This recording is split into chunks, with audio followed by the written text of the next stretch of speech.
Shalom Bapak Ibu yang terkasih dalam Tuhan. Shalom. Bersyukur karena pada pagi hari ini kita masih diberikan kesempatan untuk datang beribadah bersama-sama. Mari bersama-sama kita bangkit berdiri, kita akan bersatu teduh sejenak.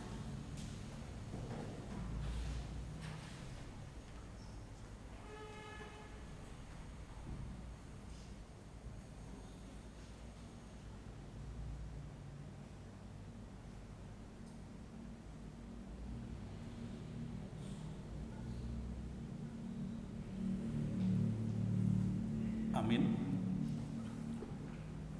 Saudara dalam kasih Tuhan, kami menyambut saudara sekalian untuk datang menghadap Tuhan, dan kebaktian kita pada pagi hari ini kita mau landaskan pada pengakuan bahwa pertolongan kita datangnya dari Tuhan yang menciptakan langit dan bumi, yang kasih setianya kekal untuk selama-lamanya, dan yang tidak pernah meninggalkan perbuatan tangannya. Amin. Tuhan berada di bait suci-Nya.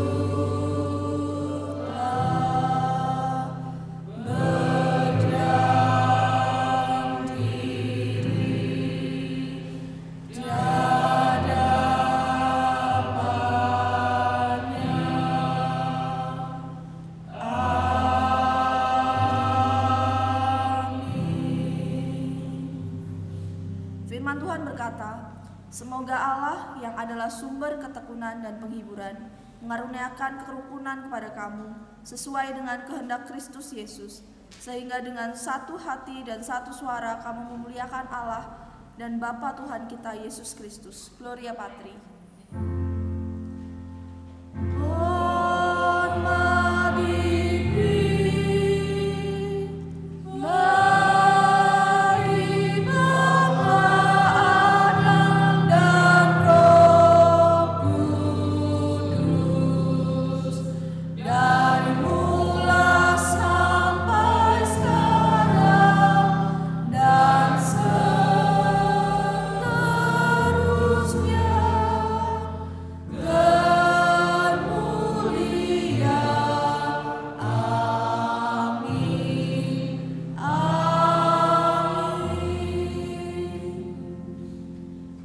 Bacaan bersama kita pada pagi hari ini diambil dari KPPK halaman 705, bermazmur kepada Allah. Kita akan membacanya silih bergantian. Marilah kita bersorak-sorak untuk Tuhan, bersorak-sorak bagi gunung batu keselamatan kita.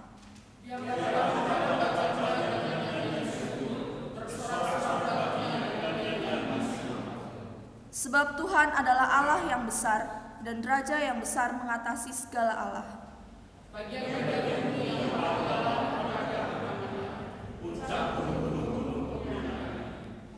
Kepunyaannya laut, dialah yang menjadikannya, dan darat, tangannya lah yang membentuknya.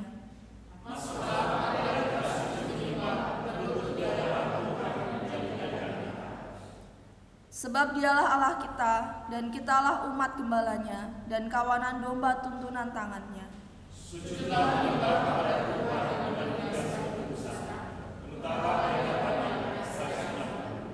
Kita akan bacanya bersama-sama. Di hadapan Tuhan sebab Ia datang untuk menghakimi bumi. Untuk meresponinya kita akan bersama-sama menyanyikan lagu Kita Bersatu Dalam Kasih-Nya.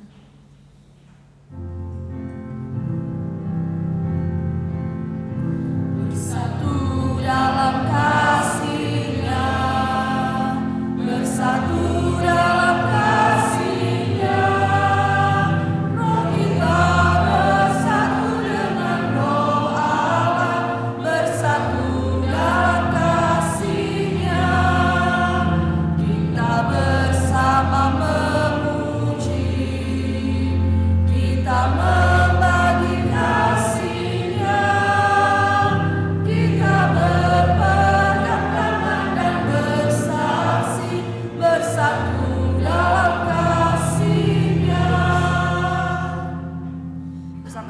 akan memasuki doa syafaat yang pada pagi hari ini akan dipimpin oleh Jause Luciawati. Kami persilahkan. Bapa yang ada di surga, Allah yang kami sembah di dalam nama Tuhan kami Yesus Kristus, kami mengucap syukur Tuhan kalau Engkau sudah memimpin, memelihara, memberkati kehidupan kami selama 1 minggu. Dan pagi hari ini kami mengucap syukur kalau kami masih diberi kesempatan untuk datang ke rumah Tuhan, sama-sama berhimpun, memuji, menyembah Tuhan, dan kami mau mendengarkan firman Tuhan. Jauh sebelum kami bersama-sama menyembah dan melayani Engkau, kuduskan dan sucikan hati kami, ampuni ya Tuhan segala dosa dan kesalahan kami, sehingga ibadah kami boleh berkenan dan menyenangkan hati Tuhan. Kami mau berdoa untuk perhatian ibadah kami pada pagi hari ini. Kami berdoa untuk setiap anak-Mu yang ambil bagian di dalam pelayanan. Tuhan, kiranya Engkau memakai mereka untuk memuliakan nama Tuhan, setia di dalam pelayanan, sehingga melalui pelayanan ini mereka terus bertumbuh untuk terus mengasihi Tuhan dan sesama. Kami berdoa Tuhan, Kamu mendengar hati yang akan menyampaikan firman Tuhan. Tuhan, kiranya Engkau mengurapi dan memakai, sehingga melalui kebenaran firman-Mu kami benar-benar boleh taat dan melakukan perintah firman Tuhan. Bapa yang ada di surga, kami mau berdoa untuk saudara-saudara kami yang sudah datang ke tempat ini. Mungkin mereka membawa pergumulan, beban, masalah, kesulitan yang mereka hadapi. Tapi Tuhan, kiranya Engkau boleh mengingatkan bahwa Engkau satu-satunya Allah yang sanggup menolong dan menyelesaikan setiap masalah. Oleh sebab itu Tuhan, berikan kepada mereka hati yang selalu berharap dan percaya kepada-Mu, karena di dalam Tuhan ada jalan keluar. Bapa yang ada di surga, kami berdoa untuk saudara-saudara kami yang mungkin saat ini dalam perjalanan menuju ke tempat ini. Tuhan, pimpin mereka supaya mereka boleh tiba di tempat ini dengan selamat. Bagi mereka yang berhalangan karena sakit, kiranya Tuhan Kau yang akan menyembuhkan dan menjamah, sehingga minggu depan mereka boleh bersama-sama dengan kami menyembah. Bapa yang ada di surga, kami mau mengucap syukur karena kemarin perhimpunan Youth boleh merayakan ulang tahun yang ke-6. Biarlah ya Tuhan, mereka boleh terus semakin setia dan bertumbuh di dalam Kristus untuk melayani bersama-sama dan membawa jiwa datang kepada-Mu. Kami juga mau berdoa untuk persiapan ulang tahun gereja yang akan kami laksanakan pada tanggal 13 Agustus nanti. Tuhan, tolong supaya kami boleh mempersiapkan untuk memuliakan nama-Mu. Semua acara yang telah kami rencanakan ialah benar-benar persiapkan dengan baik dan sekali lagi hanya untuk memuliakan nama-Mu saja. Bapa yang ada di surga, kami berdoa juga khususnya untuk firman Tuhan yang akan disampaikan. Kiranya Tuhan Engkau yang akan memberkati. Bapa yang ada di surga, kami berdoa untuk pekerjaan Tuhan di tempat ini. Kiranya Tuhan Engkau yang akan menolong setiap kami supaya kami boleh menjadi saksi hingga banyak jiwa yang boleh kami persembahkan kepada Tuhan. Dan Yesus, kami mau berdoa juga untuk bangsa dan negara kami, pemerintahan dari pusat sampai daerah. Kiranya Tuhan Engkau akan memberikan hikmat kepada para pemimpin kami, khususnya Bapak Jokowi bersama seluruh jajarannya, dari yang paling atas sampai yang paling bawah. Kiranya mereka boleh bertanggung jawab untuk menjalankan tugas dengan baik dan memiliki hati yang benar-benar untuk melayani masyarakat. Kami khusus berdoa untuk pemilu dan pilpres yang akan diselenggarakan tahun depan.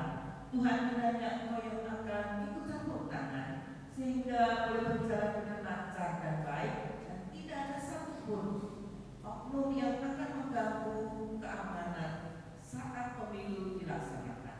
Kami percaya Tuhan Engkau akan memberikan pemimpin yang terbaik bagi kami, sehingga kami sebagai orang-orang yang percaya kepada-Mu boleh tetap beribadah dan melayani Engkau dan memberitakan kebenaran firman Tuhan, sehingga melalui kehidupan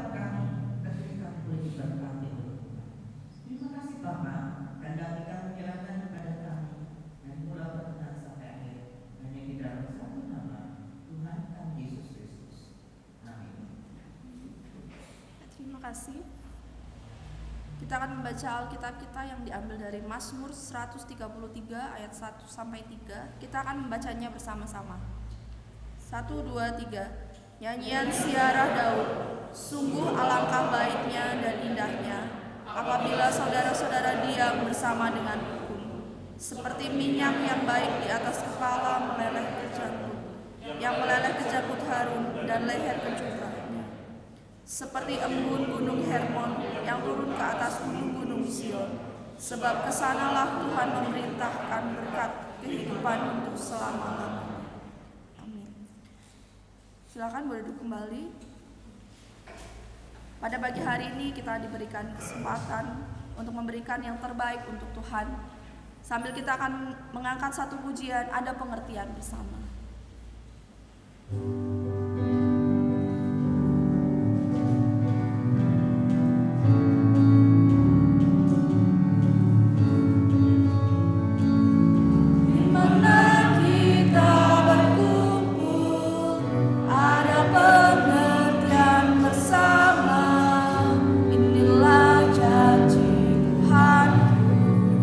Bersatu di dalamnya, kasih-Nya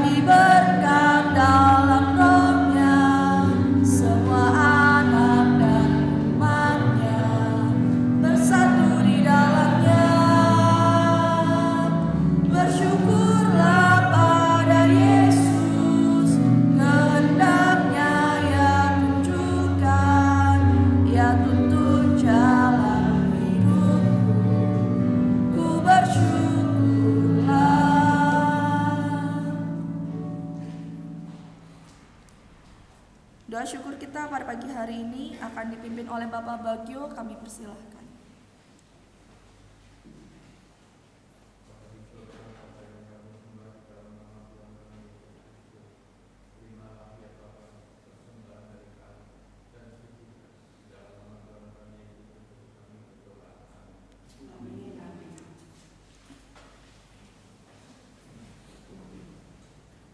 Sebelum kita akan mendengarkan firman Tuhan, kita akan menyiapkan hati dan pikiran kita.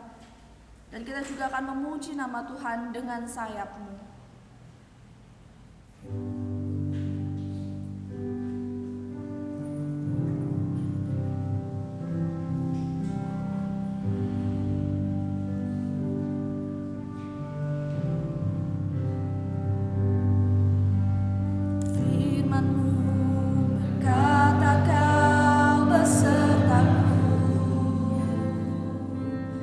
Maka kuat roh dan jiwa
Bapa kami yang di dalam surga, Tuhan kami bersyukur jikalau pada pagi hari ini kami boleh bersama-sama untuk datang ke rumah Tuhan, untuk berbakti Tuhan, untuk menyembah Engkau, memuji, membesarkan akan nama-Mu.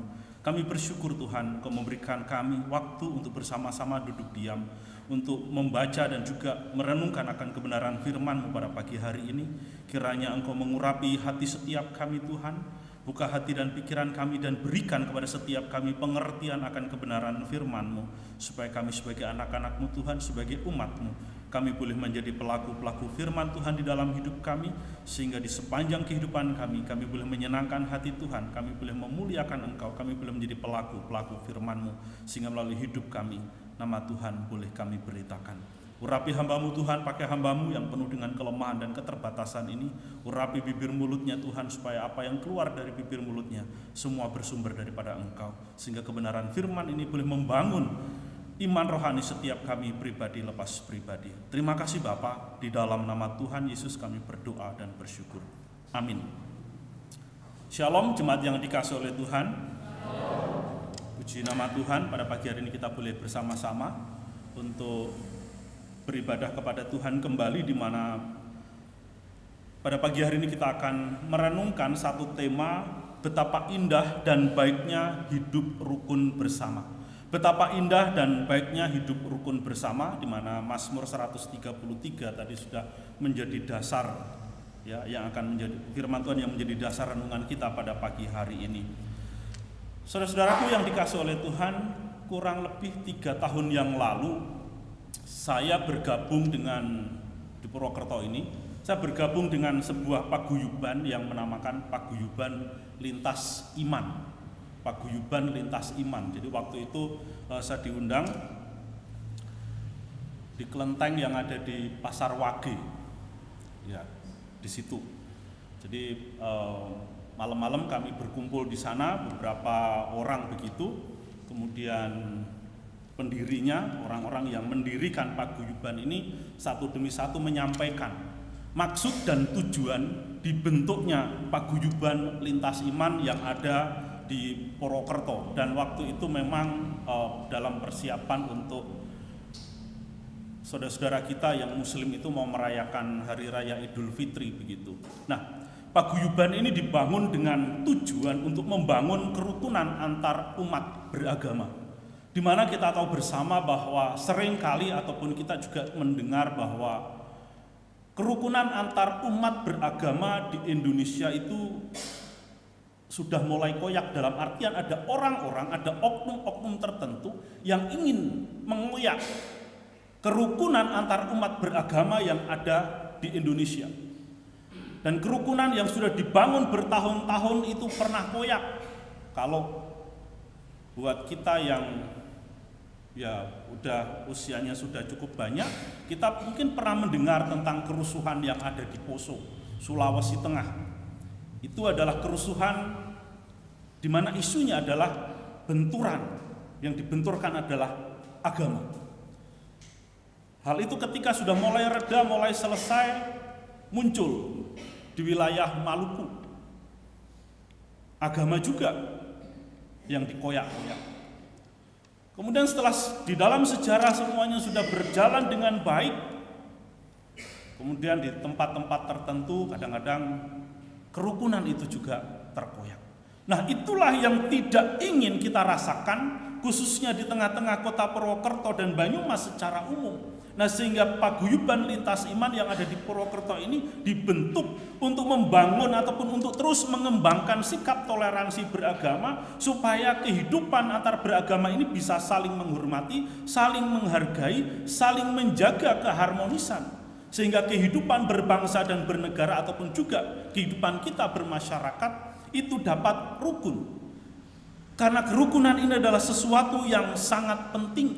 Nah, sehingga di dalam kehidupan kita sebagai orang Kristen pun, sekalipun kerukunan ini sudah sering kali diajarkan, didengungkan, pada pagi hari ini kita akan kembali merenungkan bahwa kerukunan itu adalah sesuatu yang indah, sesuatu yang baik. Apalagi di dalam hidup kita sebagai saudara-saudara seiman, betapa baiknya dan betapa indahnya dan betapa eloknya ketika saudara dan saya sebagai saudara seiman hidup rukun bersama. Saudara-saudara, di dalam Mazmur 133, saya akan bacakan di dalam bagian ini. Saya akan membaca nanti mungkin juga beberapa kali begitu ya, karena juga ini tidaklah terlalu panjang begitu, cuma 3 ayat.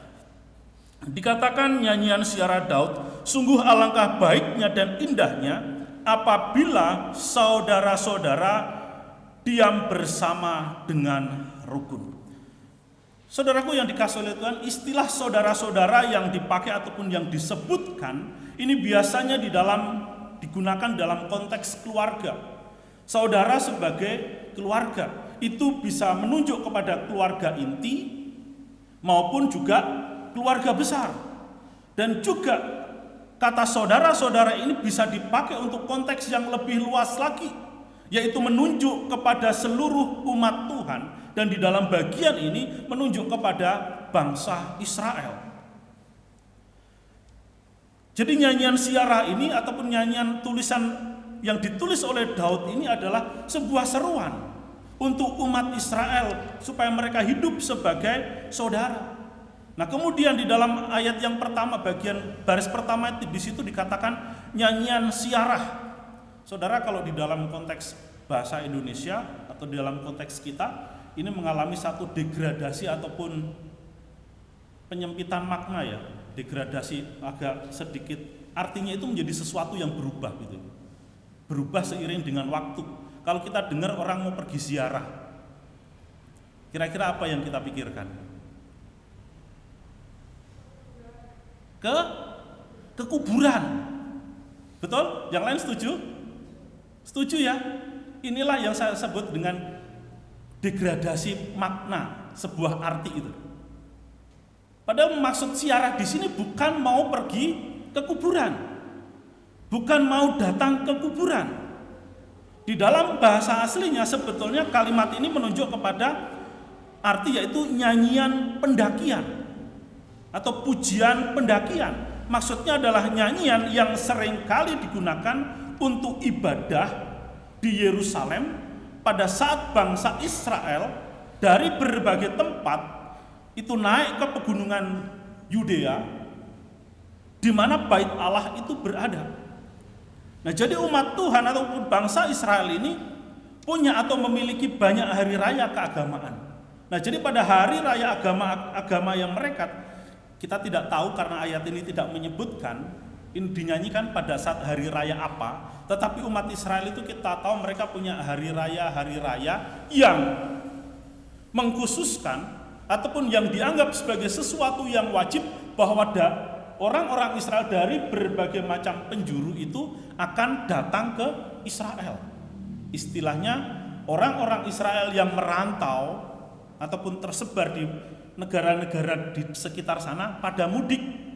Ya, istilahnya kalau kita kenal lebih ke mudik. Jadi karena ada hari raya mereka semua mudik ke Yerusalem. Mereka mau ke Yudea, mereka mau beribadah di sana bersama-sama, mereka mau ibadah ke Bait Allah. Yang tentunya alat transportasinya adalah mereka berjalan kaki ataupun naik unta ataupun juga naik keledai dan lain sebagainya. Sehingga itu dibutuhkan satu waktu yang cukup ataupun persiapan yang cukup supaya mereka bisa ke lokasi ataupun tempat ataupun ke kota Yerusalem tersebut. Nah, sehingga tadi saya katakan bahwa di dalam pasal 133 Mazmur ini tidak menjelaskan hari raya apa, tetapi yang pasti adalah mereka semuanya harus berkumpul bersama-sama dengan saudara-saudara mereka. Bukan hanya berkumpul dengan saudara-saudara inti, bukan hanya sekedar berkumpul dengan saudara-saudara dari keluarga besar begitu, tetapi juga sebagai saudara sebangsa dan setanah air, yaitu umat Israel tersebut. Nah, saudara, dapat kita bayangkan bahwa kalau kota Yerusalem itu dikunjungi, bagaimana penduduk Israel itu berkumpul, mudik semua ke Yerusalem, tentunya kota Yerusalem itu akan menjadi kota yang sibuk. Jangankan Yerusalem, kita yang di Purwokerto kalau lagi musim liburan sekolah ataupun mungkin liburan hari raya begitu, saya bilang sama istri Dana, pokoknya kalau hari raya pas lebaran begitu, kita jangan ke tempat-tempat wisata. Kenapa? rame, macet. Jadi bayangannya seperti itu, saudara. Gambarannya seperti itu. Itulah kota Yerusalem. Jadi ketika mereka semua merayakan hari raya, dari seluruh penjuru mereka mudik ke Yerusalem. Sehingga kota Yerusalem menjadi satu kota yang sangat padat penduduknya, ya, yang semua ya begitu ramai begitu. Nah, dengan kesibukan inilah maka tentunya kalau hari raya itu pas jatuhnya pada misalkan musim panas. Kalau di sini kita nggak mengenal, ya paling kemarau sama musim hujan begitu kan. Tapi kan tidak terlalu panas ya. Paling wah hari ini panas ya, cukup begitu aja. Tapi nggak sampai menggelisahkan kita. Nah, bagaimana keadaan yang demikian? Apakah ketika semua orang mudik, kira-kira dibayangkan bisa nyaman nggak mereka tinggal di sana di kota Yerusalem?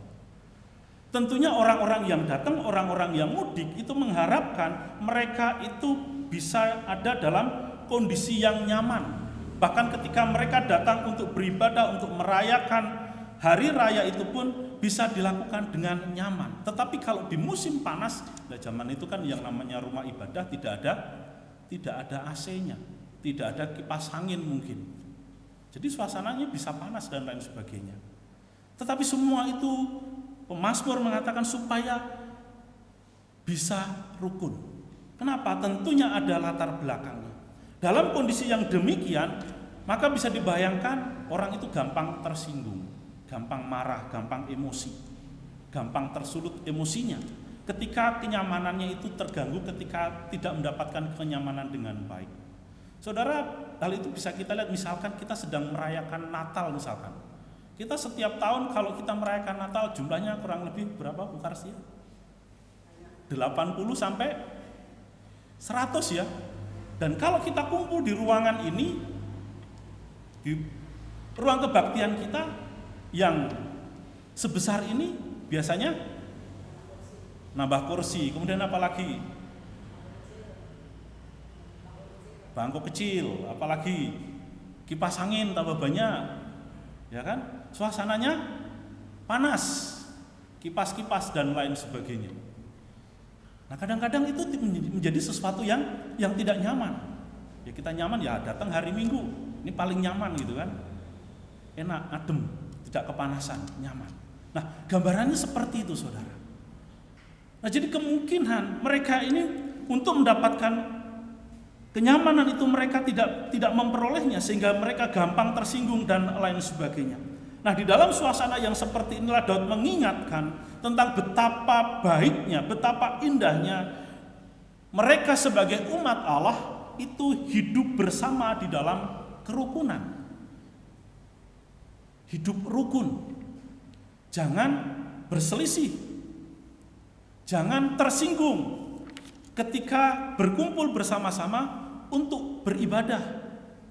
Karena kalau suasananya itu ramai, kemudian padat penduduknya, ditambah lagi iklim yang panas tadi, manusia itu tadi saya katakan gampang tersinggung, gampang marah, gampang emosi, gampang berselisih, masing-masing maunya sendiri. Nah sehingga hidup rukun dan tinggal bersama itu menjadi sesuatu yang harus diupayakan, yang harus diperjuangkan secara bersama-sama, saudara. Sama dengan kehidupan saudara dan saya ketika kita hidup dalam rumah tangga kita masing-masing, bersama dengan pasangan hidup kita, bersama anggota keluarga kita. Tidak usah jauh-jauh. Bukankah menjaga kerukunan dalam kehidupan rumah tangga itu tidak mudah? Betul apa betul? Betul ya? Ada masalah apa sedikit, kita bisa terpicu untuk marah kepada pasangan kita. Ada masalah sedikit, kita bisa terpicu untuk marah kepada anak kita. Ada masalah sedikit, kita bisa tersinggung dengan anggota keluarga kita. Sehingga orang Jawa bilang neng-nengan, diem-dieman. Kalau di sini istilahnya apa itu? Nggak ngomong itu loh, didiemin gitu. Karena hanya masalah-masalah sepele. Tidak rukun antara orang tua dengan anak, tidak rukun antara suami dengan istri. Nah oleh sebab itu kerukunan ini menjadi sesuatu yang harus diusahakan. Karena ini adalah sesuatu yang sangat indah. Suasana yang sangat dinanti-nantikan ataupun suasana yang sesungguhnya diinginkan oleh semua orang, termasuk saudara dan saya. Di dalam segala kehidupan kita, dimanapun kita berada, kita ingin selalu hidup rukun bersama. Karena ketika kita hidup rukun bersama, kebahagiaan itulah yang kita rasakan. Ketika saudara dan saya hidup rukun bersama, maka suasana dalam rumah kita itu akan indah, akan merasakan kebahagiaan, ketenangan, merasakan kedamaian. Kalau kita itu sebagai anggota keluarga bisa hidup rukun. Nah, demikian juga di dalam kehidupan kita bergereja. Alangkah indahnya, alangkah baiknya kalau kita itu bisa hidup rukun. Jadi saudaraku yang dikasihi oleh Tuhan, Mazmur 133 ini, Daud ingin menggambarkan begitu indahnya, begitu baiknya ketika kita itu bisa hidup bersama-sama, tinggal bersama-sama, ibadah bersama-sama dengan rukun. Karena kerukunan ini ada sebuah ketenangan, merasakan ketenangan dan juga kedamaian.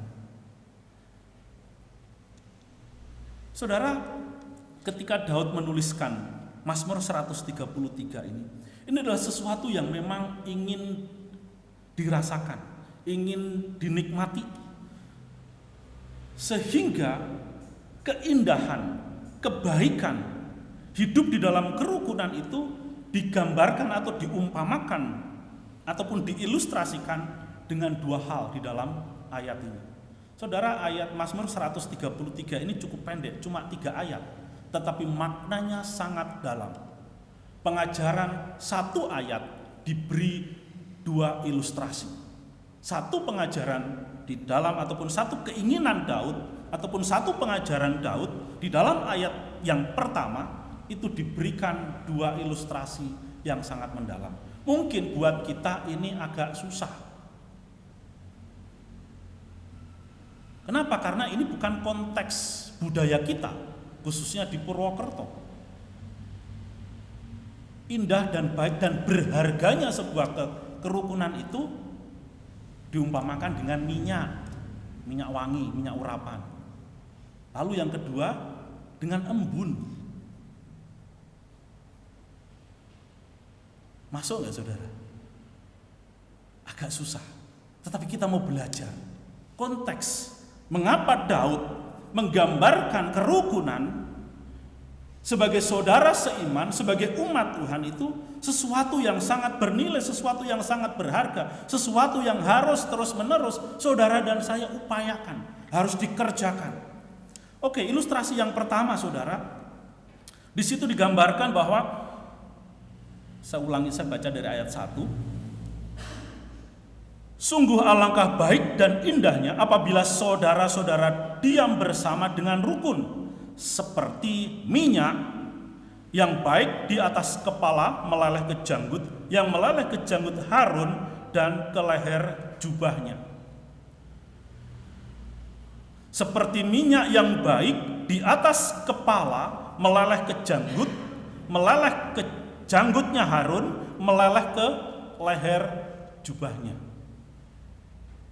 Saudara bisa bayangkan betapa Harun waktu diurapi menjadi seorang imam, diurapi dengan menggunakan minyak wangi yang baik. Itu adalah bukan minyak wangi sembarangan. Itu adalah minyak wangi yang baik, minyak wangi yang mahal, minyak wangi yang tidak dipergunakan dengan sembarangan. Ini adalah sebuah minyak wangi yang sangat mahal, sangat spesial, hanya digunakan untuk tujuan-tujuan khusus. Diurapi, ya, dituang di atas kepala seseorang yang menerima satu tugas yang sangat istimewa. Seseorang yang dikhususkan, yang ditunjuk oleh Allah untuk melakukan pekerjaan yang Allah kehendaki. Jadi ini bukan minyak wangi sembarangan, bukan minyak asal-asalan. Nah, minyak itu dituang, ya, digambarkan dalam keindahannya, kemahalannya, kerukunan itu digambarkan seperti minyak yang baik, yang harganya mahal, yang dituang ke kepalanya Harun, kemudian minyak itu meleleh ke janggutnya Harun, lalu ke leher jubahnya. Jadi saya bayangkan kalau minyak dituang di kepala, dia meleleh, lalu nempel di janggut, lalu meleleh ke leher jubah, bukan jubahnya turun ya. Kalau kita nyanyi itu kan bisa seperti minyak di kepala Harun yang meleleh ke janggut, jubahnya turun, nah jubahnya Harun turun. Melelehnya ke leher jubah. Jadi betapa belepotannya ya. Belepotan si Harun itu waktu kalau digambarkan dalam bagian ini, Harun itu kepala sampai dengan mukanya itu belepotan dengan minyak yang sangat mahal itu. Nah, itulah kerukunan. Itulah kedamaian. Itulah indahnya kerukunan. Itulah mahalnya kerukunan. Digambarkan seperti minyak yang ada di kepala Harun tersebut. Jadi saudaraku yang dikasihi oleh Tuhan, bahwa kehidupan yang rukun bersama-sama itu adalah sesuatu yang sangat mahal, sesuatu yang sangat bernilai di dalam kehidupan kita sebagai umat Allah. Karena ketika kedamaian itu kita nikmati, kedamaian itu kita upayakan, dan kedamaian itu menjadi satu gaya hidup di dalam hidup setiap orang Kristen, maka sudah dapat dipastikan bahwa kehidupan saudara dan saya ini mau dipakai oleh Tuhan untuk menjadi alatnya untuk mengerjakan suatu tugas yang Allah percayakan dalam hidup setiap kita sebagai orang-orang percaya, sebagai umat kepunyaan Allah.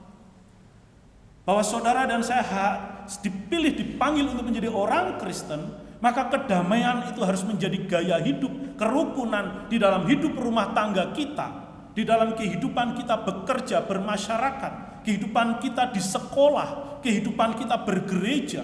Kalau itu didasari oleh sebuah kerukunan, semangat untuk hidup rukun bersama, bahwa aku mau hidup rukun, aku mau saling menghormati, saling menghargai seorang akan yang lain, karena hidupku mau dipakai oleh Tuhan, hidupku dipergunakan oleh Allah untuk mengerjakan pekerjaan Tuhan.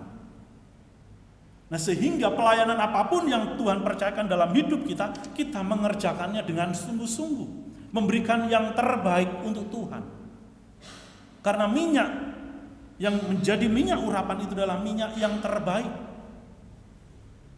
Sama seperti seorang wanita ketika dia memecahkan buli-buli minyaknya, kemudian dibuat membasuh kaki Yesus. Minyak yang terbaik, minyak yang sangat mahal. Sampai-sampai Yudas tahu harganya, murid-murid Yesus tahu bahwa itu adalah minyak yang sangat mahal. Kenapa dibuang-buang? Kenapa dibuat membasuh kaki? Dan Yudas bilang, kenapa enggak dijual saja kemudian dibagi-bagikan ke orang miskin? Itu sangat mahal. Kalau orang kerja 1 hari 1 dinar itu adalah upah orang bekerja selama 1 tahun. Artinya minyak itu sangat mahal, minyak yang untuk mengurapi kaki Yesus itu. Minyak yang khusus. Nah saudara, seperti itulah kerukunan itu. Mahal harganya.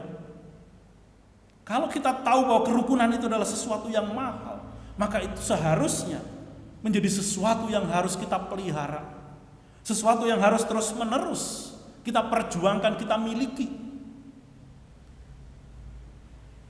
Sama seperti kalau kita memiliki barang yang mahal, kita akan menjaganya dengan baik. Kita tidak akan menaruh barang itu sembarangan. Betul ya? Kalau kita membeli sesuatu, punya barang yang sangat berharga, pasti kita akan merawatnya. Pasti kita akan memperhatikannya, pasti kita akan menjaganya. Demikian juga kerukunan. Menjaga hidup rukun itu adalah sesuatu yang sangat mahal, yang harus saudara dan saya upayakan dan harus dihidupi. Di mana? Di tengah-tengah keluarga kita. Di mana? Di tempat di mana kita bekerja, jaga kerukunan, jauhi perselisihan. Masalah itu pasti ada. Persoalan itu pasti ada. Tetapi jangan sampai terjadi keributan. Kerukunan harus menjadi satu hal yang paling utama. Satu semangat yang paling utama yang harus dijaga. Karena itu adalah sesuatu yang sangat bernilai. Kehidupan yang sangat bernilai. Kehidupan yang sangat berharga. Nah, kemudian ilustrasi yang kedua yang digambarkan oleh Daud di sini yaitu, saya baca sekali lagi. Sungguh alangkah baiknya dan indahnya apabila saudara-saudara diam bersama dengan rukun seperti embun gunung Hermon yang turun ke atas gunung-gunung Sion, sebab kesanalah Tuhan memerintahkan berkat kehidupan untuk selama-lamanya. Nah, jadi saudara, ini digambarkan seperti embun gunung Hermon. Embun gunung Hermon, kita tidak pernah ke gunung Hermon, tetapi mungkin Solusi pernah ya ke gunung Hermon ya. Ya, kalau yang udah pernah ke Israel biasanya diajak mampir ataupun salah satu tempat wisatanya adalah Gunung Hermon. Kalau kita di Purwokerto yang kita biasa lihat yaitu Gunung Slamet gitu kan. Coba saudara, saya akan baca sedikit, saya ganti. Seperti embun di Gunung Slamet yang turun ke daerah-daerah yang ada di Banyumas. Kerukunan itu seperti itu. Oleh saya kontekstualisasi ya. Saya paling seneng sama istri itu kalau jogging, tapi dari dulu sih. Setiap kali saya keliling gitu ya, jalan-jalan ataupun mungkin ke rumah siapa, ke tempat siapa itu di wilayah Purwokerto secara umum dan juga daerah-daerah sekitarnya itu selalu ada saluran irigasi. Betul ya? Selalu ada saluran irigasi. Dimanapun tempat kita berada, paling enggak dalam satu kelurahan ataupun satu RW itu pasti ada yang namanya saluran-saluran irigasi itu dibangun. Dan itu menuju ke bukan hanya di daerah perkampungan ataupun tempat tinggal masyarakat, tetapi juga itu dialirkan ke sawah-sawah yang masih ada.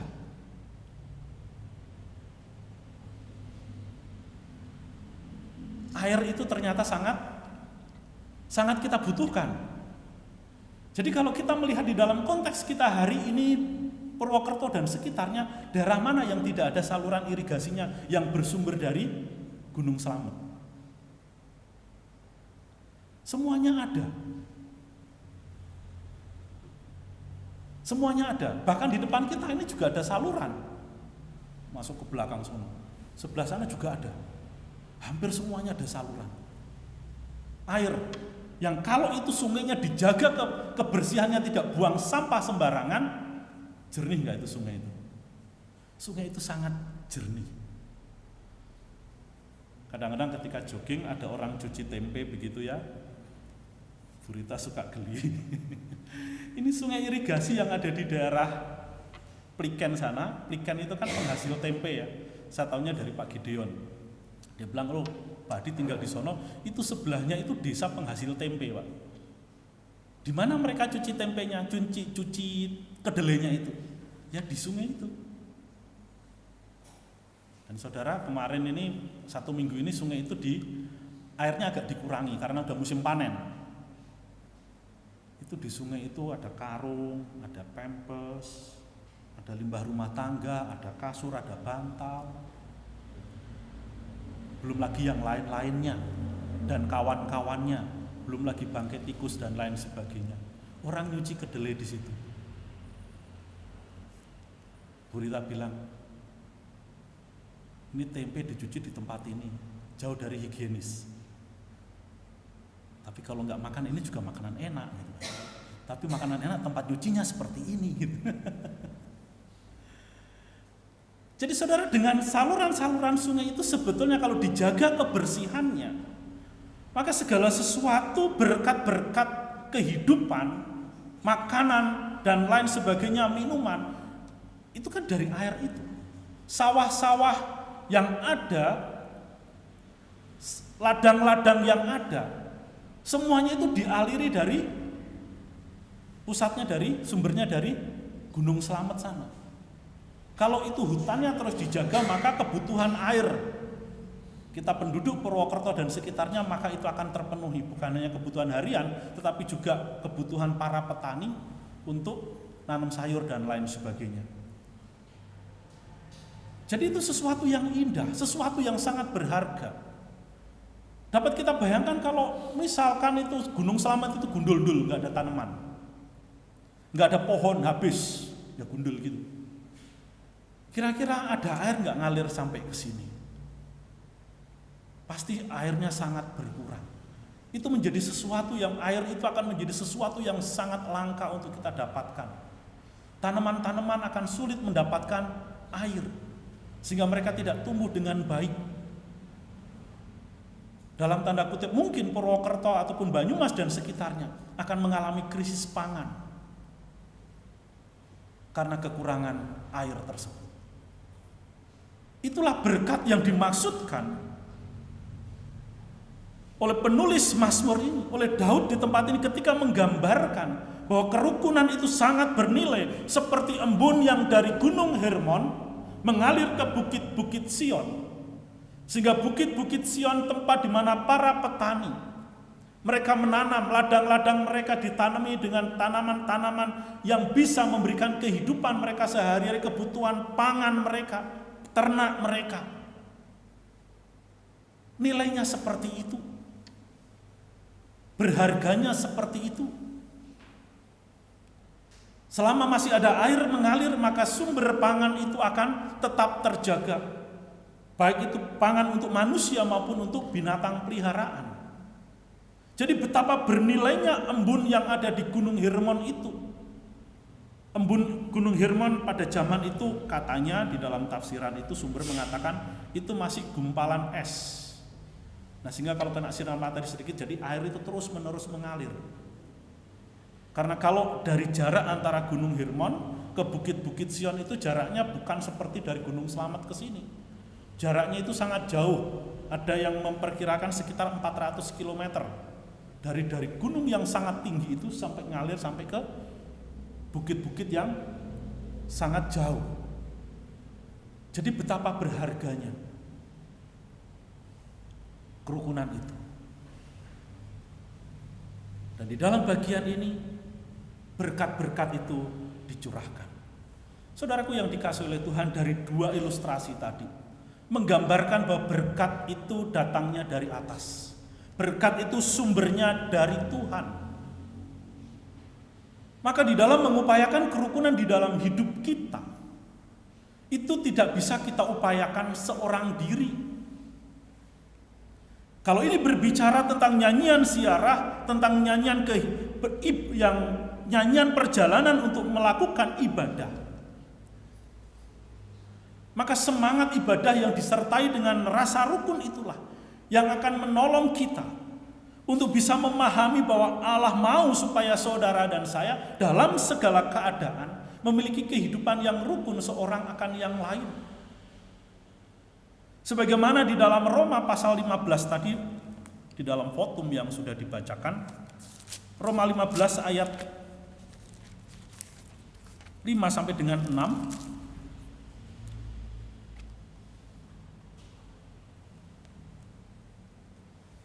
Roma 15 ayat 5 sampai dengan ayat yang ke-6 dikatakan, semoga Allah yang adalah sumber ketekunan dan penghiburan mengaruniakan kerukunan kepada kamu sesuai dengan kehendak Kristus, sehingga dengan satu hati dan satu suara kamu memuliakan Allah dan Bapa Tuhan kita Yesus Kristus.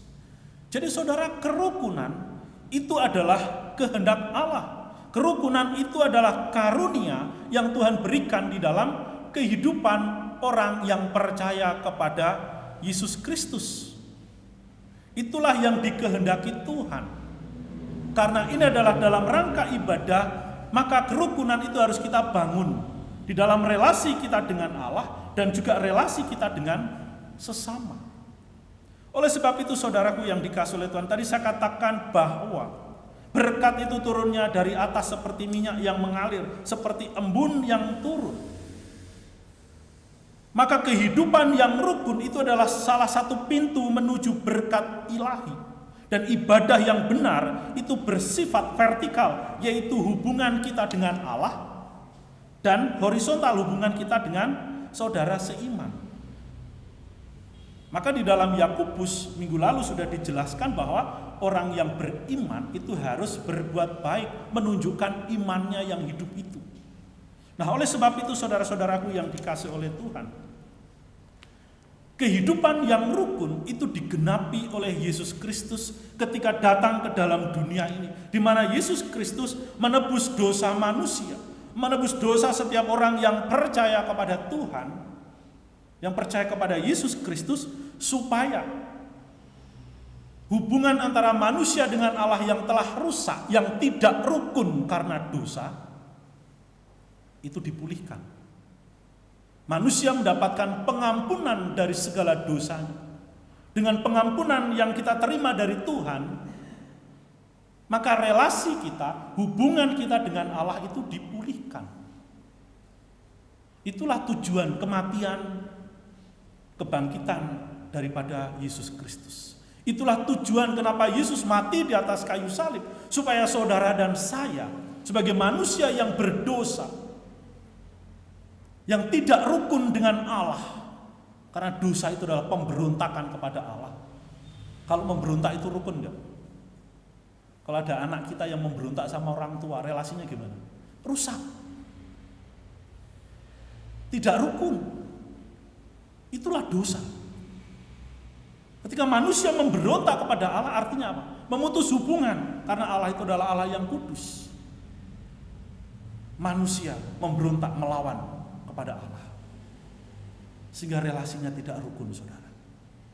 Itulah yang saudara dan saya alami ketika kita masih hidup di dalam dosa, ketika kita masih belum bertobat, ketika kita masih belum mau sungguh-sungguh percaya kepada Yesus Kristus, terima Dia sebagai Tuhan dan Juru Selamat di dalam kehidupan kita. Kita masih belum rukun dengan Allah.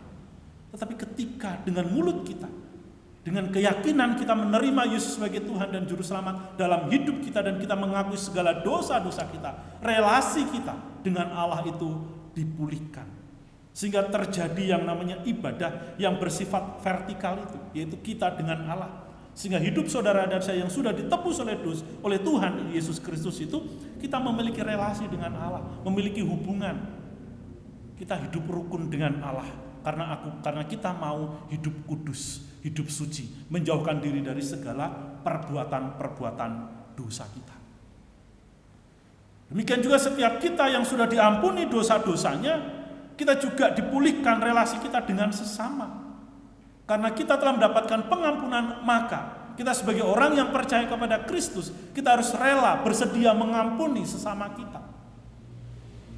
Kita sebagai orang yang bersalah, kita juga bisa memohon ampun, memohon maaf kepada sesama kita yang mungkin kita sakiti hatinya. Itulah kerukunan yang Tuhan kehendaki di dalam iman kepada Yesus Kristus. Demikian juga dalam kehidupan kita bergereja. Yesus adalah kepala gereja, sebagaimana di dalam Efesus pasal yang keempat.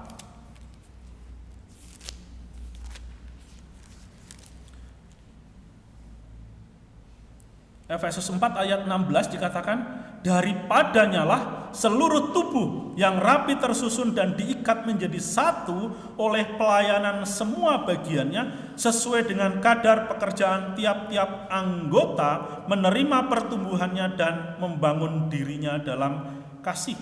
Jadi Efesus pasal 4 ini berbicara tentang kesatuan dan karunia yang berbeda-beda di dalam jemaat.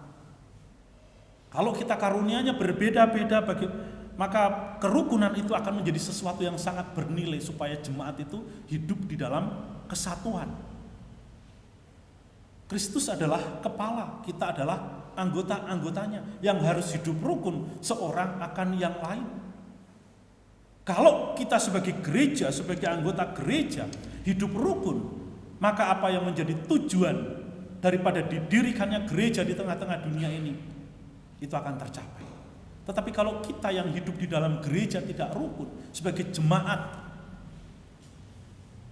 sebagai hamba Tuhan, sebagai majelis, sebagai pengurus, kalau kita tidak rukun, tidak bersehati, bagaimana gereja itu bisa menjadi saksi? Bagaimana kehidupan saudara dan saya akan dipakai oleh Tuhan? Bagaimana kehidupan saudara dan saya akan diberkati oleh Tuhan? Karena berkat yang mengalir dari Tuhan itu didasari oleh kehidupan yang rukun, bersumber dari kehidupan yang rukun dan harmonis. Oleh sebab itu saudaraku yang dikasihi oleh Tuhan, hidup ya di dalam keadaan yang rukun, di dalam iman kita kepada Yesus Kristus, itu akan selalu mendatangkan sukacita di dalam kehidupan kita. Kerukunan itu adalah sesuatu yang sangat bernilai, sangat berharga di dalam hidup saudara dan saya. Oleh sebab itu, mari kita bersama-sama mengupayakan, mengusahakan, karena kerukunan itu nilainya itu sangat luar biasa, melebihi dari yang namanya perselisihan, melebihi dari yang namanya iri hati. Jika hari ini ada orang yang mengatakan bahwa iri hati, ya, tidak senang, dengki, benci, itu sesuatu yang bernilai, buang semuanya itu. Karena kerukunan itu jauh lebih bernilai. Kiranya Tuhan memberkati. Mari kita berdoa. Bapa kami yang di dalam surga, Tuhan, kami mengucap syukur untuk kebenaran firman-Mu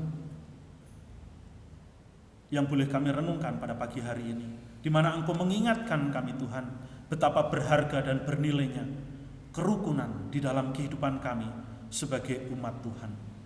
Karena ketika kami hidup di dalam kerukunan, baik dalam kehidupan rumah tangga kami, dalam pekerjaan kami, dalam studi kami Tuhan, bahkan juga dalam pelayanan kami, dalam kehidupan kami bergereja, maka sukacita dan berkat-berkat itu boleh mengalir dalam hidup setiap kami. Oleh sebab itu Tuhan, ketika kami boleh mendengar akan kebenaran firman-Mu, kiranya Tuhan menolong kami, supaya kami memiliki semangat, supaya kami memiliki kerinduan yang kuat, memiliki komitmen untuk menjaga, mengupayakan hidup rukun di dalam kehidupan setiap kami Tuhan. Memang itu tidak mudah.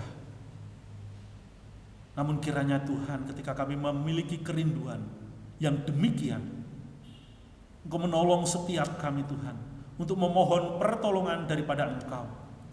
Sebab kami tahu bahwa kerukunan itu adalah anugerah yang Tuhan kehendaki, yang Tuhan berikan di dalam hidup setiap kami.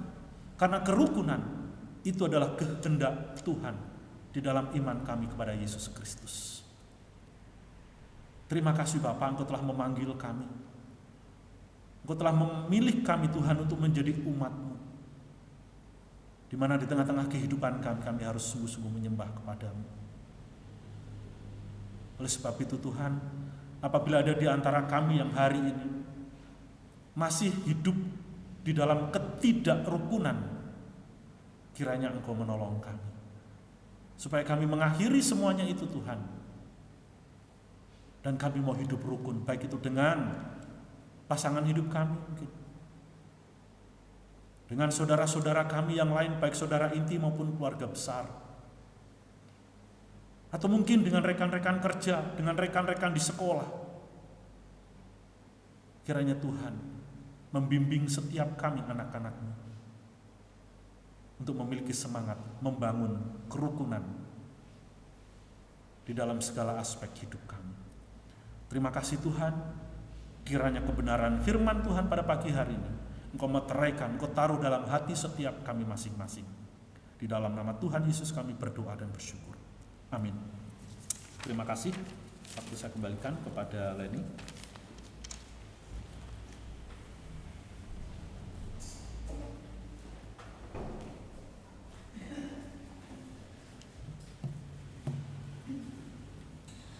Terima kasih kepada Bapak Pendeta Hadi yang telah menyampaikan firman Tuhan. Kiranya Tuhan memberkati Bapak Pendeta Hadi beserta dengan keluarga. betapa berharganya sebuah kerukunan, dan biarlah Tuhan yang terus bekerja dalam setiap hati kita agar kita dapat hidup untuk saling mengasihi, untuk bersama-sama menjadi satu kerajaan Allah. Kita akan bersama-sama meresponi firman Tuhan dengan menyanyikan lagu Satukanlah Hati Kami.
Pengakuan iman rasuli.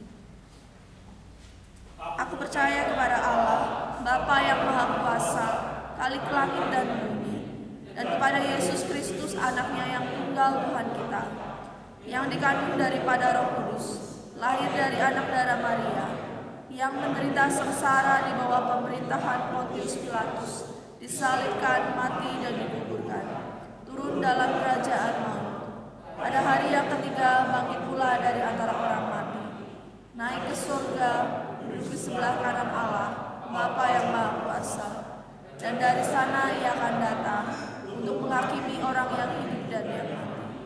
Aku percaya kepada Roh Kudus, gereja yang kudus dan am, persekutuan orang kudus, pengampunan dosa, kebangkitan tubuh, dan hidup yang kekal.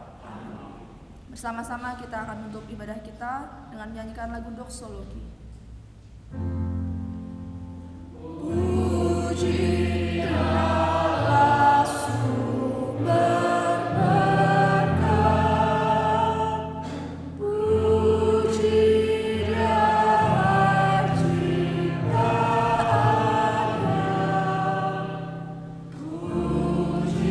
Dia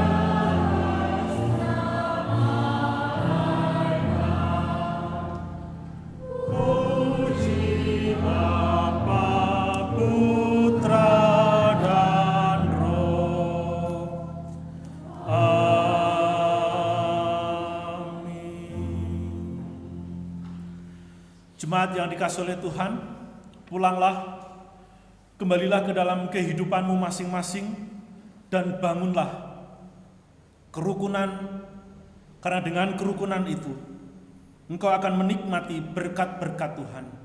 Karena di dalam kehidupan yang rukun itu, berkat-berkat Tuhan dicurahkan. Arahkanlah hatimu kepada Tuhan, dan terimalah berkat-Nya. Kiranya Tuhan memberkati engkau dan melindungi engkau. Kiranya Tuhan menyinari engkau dengan wajah-Nya dan memberi engkau kasih karunia. Kiranya Tuhan menghadapkan wajah-Nya kepadamu dan memberi engkau damai sejahtera dari sekarang sampai selama-lamanya. Amin.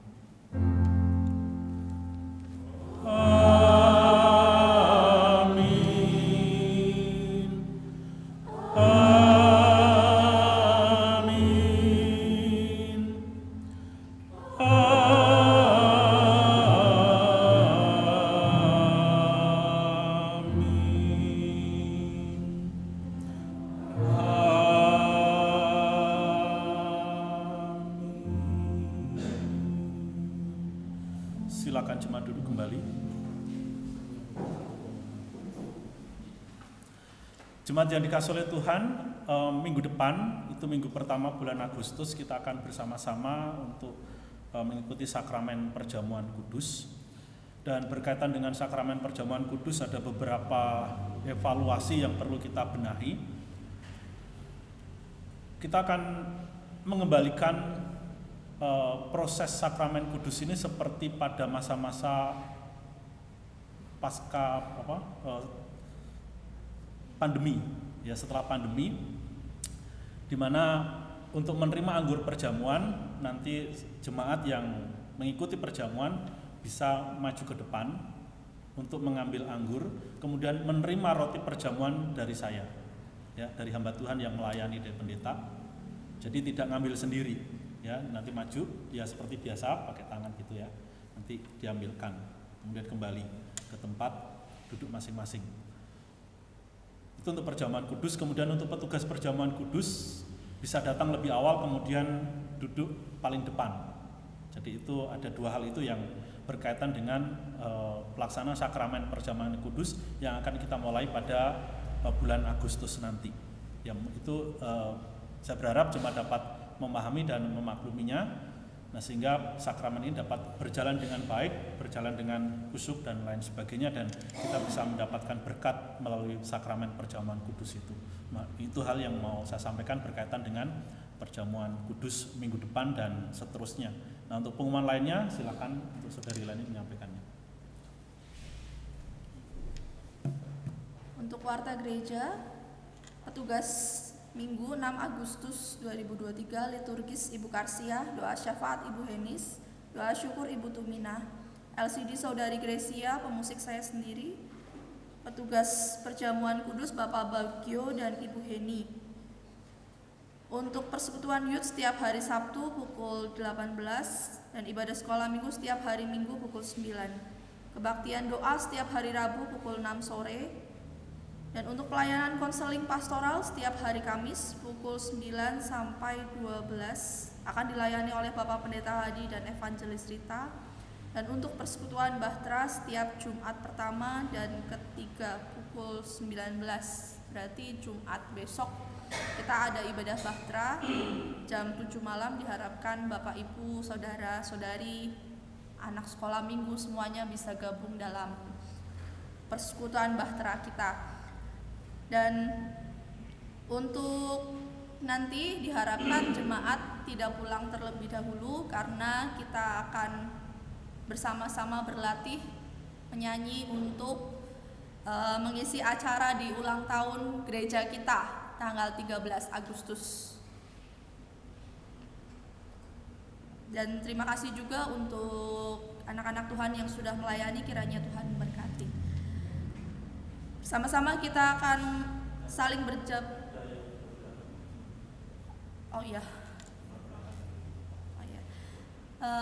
kami juga mengucapkan selamat datang untuk jemaat baru yang ada di belakang yang mungkin baru datang di Gereja Karunia. Boleh silakan bangkit berdiri dan memperkenalkan diri.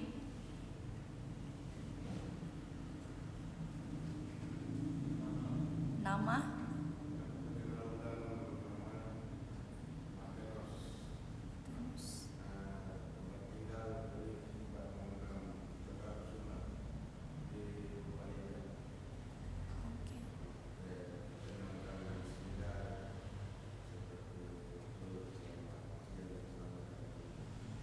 Terima kasih.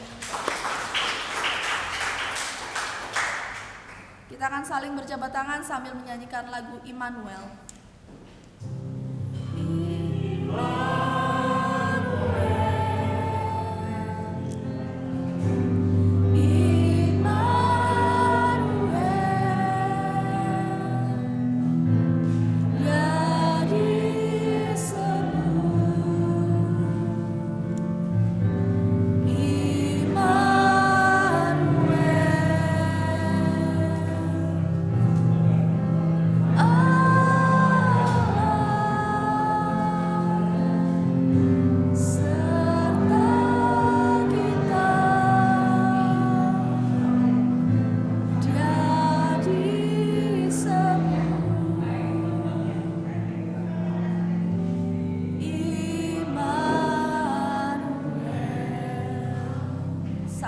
Ibadah kita telah selesai. Tuhan Yesus memberkati.